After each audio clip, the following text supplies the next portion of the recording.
Welcome to new TV Telugu. ఒకప్పుడు విజయవాడ ఎంపీగా 2 సార్లు గెలిచి టీడీపీలో కొనసాగిన కేశినేని నాని ఆ తర్వాత అనూహ్యంగా వైసీపీ తీర్థం పుచ్చుకున్నారు.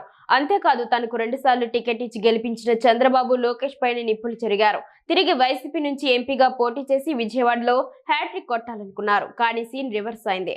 గత ఎన్నికల్లో ఓ రేంజ్ లో వీచిన కూటమి గాలిలో తమ్ముడు కేశినేని చిన్ని చేతిలోనే ఓడిపోయారు. ఆ తర్వాత రాజకీయాలకు గుడ్ బై చెప్పేశారు. అయితే తాజాగా బీజేపీ రాష్ట్ర అధ్యక్షురాలు పురంధేశ్వరితో కేశినేని నాని టచ్ లో ఉన్నట్లు తెలుస్తోంది. అలాగే స్థానిక బీజేపీ నేతల్ని కలవడం, జాతీయ నేత గడ్కరీని సందర్భం వచ్చినప్పుడల్లా పొగడటం చూసి ఆయన కాషాయ గూటికి చేరిపోతున్నారనే ఊహాగానాలు మొదలయ్యాయి.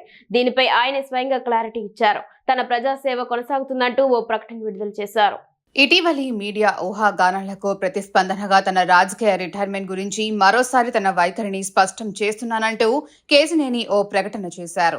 ఈ ఏడాది జూన్ 10న రాజకీయాల నుంచి తప్పుకుంటున్నట్లు అధికారికంగా ప్రకటించానని, ఆ నిర్ణయం మారదని కేశినేని నాని తెలిపారు.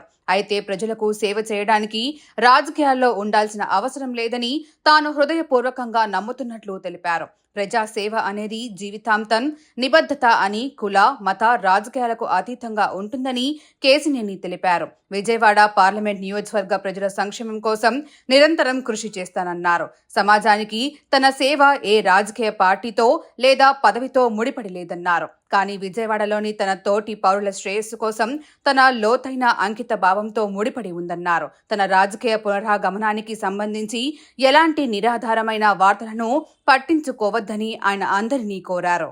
విజయవాడ పార్లమెంటరీ నియోజకవర్గం దాని ప్రజల అభివృద్ధి మరియు శ్రేయస్సుకు అన్ని విధాలుగా సహకరించడంపై మాత్రమే తన దృష్టి ఉందన్నారు. తన ప్రయాణంలో నాకు మద్దతుగా నిలిచిన ప్రతి ఒక్కరికి కృతజ్ఞతలు తెలిపారు.